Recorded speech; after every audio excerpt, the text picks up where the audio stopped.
That first time turning something and having like this three-dimensional piece that you could use was just, it was amazing. I mean, it was such a trip for me to turn this piece of wood into something usable and then like, you know, give it to someone.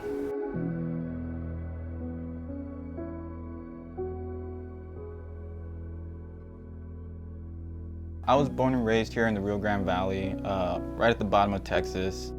Like as a kid, me and my father, we'd be building things all the time. I mean, anything we needed, we would typically make it ourselves, and that just continued on and on. You know, fixing our own vehicles, which I'm not the best at, but he was great at it. We reused everything we could. We made everything work. I was always into arts, and when I graduated from high school, I did go into digital media, eventually doing photography.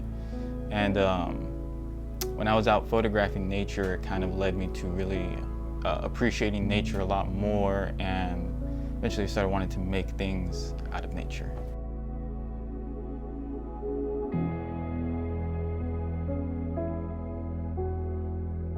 Me and my wife, we would go and scavenge for you know, shells and things like that on the beach, and every once in a while I'd find some driftwood.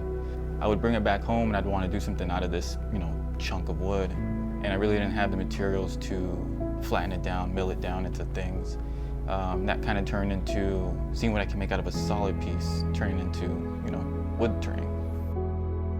So the wood I typically use salvaged wood, or what has been considered trash or been left out. Or sometimes you do find a tree that's been downed, and either they're working on it or, you know, they need to get rid of it, and, you know, just make some contacts and end up loading up that stuff into my own trailer, bringing it home, process it down into a blank, and then it's in the shop.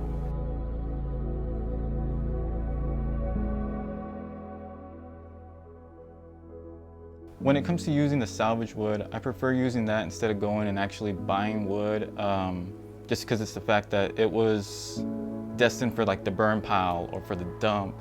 And there's actually some really beautiful stuff inside that wood. I mean, you never know until you cut it. And that's kind of the thrill of it, you know, bringing it home and cutting that first slice open and seeing what actually sits inside.